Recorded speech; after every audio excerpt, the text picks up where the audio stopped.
Good morning, everybody. We had a fine winter training here on Edisto Island yesterday.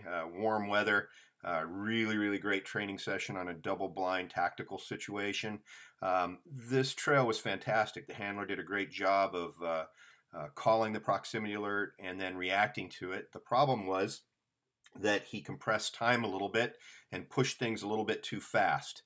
We're going to break this thing down because perfection is what we have to have when we run into these tactical situations. Right there it is. Right up there.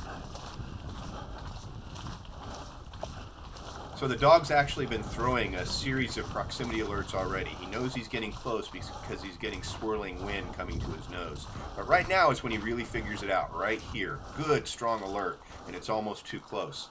The team does a great job of immediately stopping and not moving forward, but the only problem is they have no cover and concealment. They're really in a dangerous exposed place, and they only have two possible choices. One, take a prone position, or two, retreat. The last possibility is move forward, take cover in those bushes, but honestly, that's the danger zone. So in retrospect, what I think I would have done in this situation is backed off.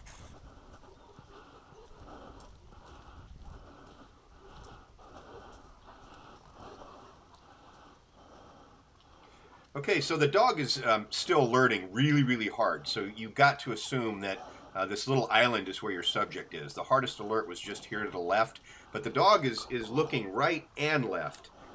This could be swirling scent, but it also could be something else that we have to consider. The hardest alerts are here to the left. The handler's doing a really good job of calling it, but here he's only been here for a matter of seconds, and he immediately starts pushing forward and into a potential danger zone. My suggestion is to sit there for several minutes, make sure that we really know exactly what the dog's saying, but because we know we're close, we've got to think about setting up a perimeter. Not only are we working with officer safety here and being concerned about our own condition, but we have to think about the public. What happens if we push this guy out? He knows he's now being chased, he's armed, he runs off again. We could have a really big problem with our citizenry. We're here to serve and protect, and ultimately speaking, the citizens' safety has to come into mind. And if we push a guy out of a position like this and make him run, we're really going to create a potentially dangerous situation if he's in a crowded area or anywhere near other people. Sheriff's Department, come out with your hands up. Call out is good, but again, the perimeter should have been set up first.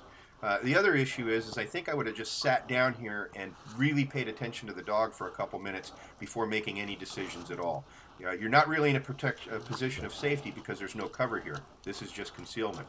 Bullets can come through that grass very easily. The next thing the handler does is moves again because the dog wants to. He's obviously alerting on something here on the other side. I think this was a mistake. You shouldn't have moved in this condition.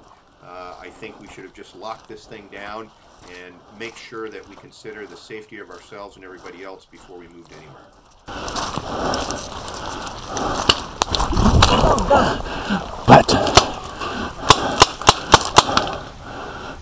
So what happened here is the handler did a fantastic job of calling this alert. I mean, he knew he was close, he knew he was right on top of him.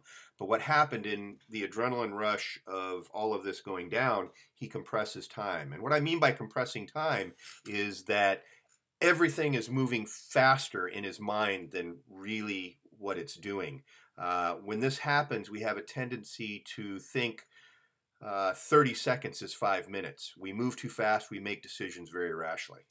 What I counsel my handlers to do in these conditions is to stop, watch, listen, and plan, but more importantly, mark some time. Take a look at their watch, see where they're set at. Plan not to move for at least 1, 2, maybe 3 minutes until you've really assessed what you've got there in front of you.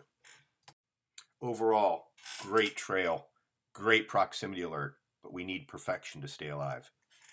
If you have an interest in our training, take a look at our website, GAK9.com, and also take a look at my book, Tactical Tracker Teams.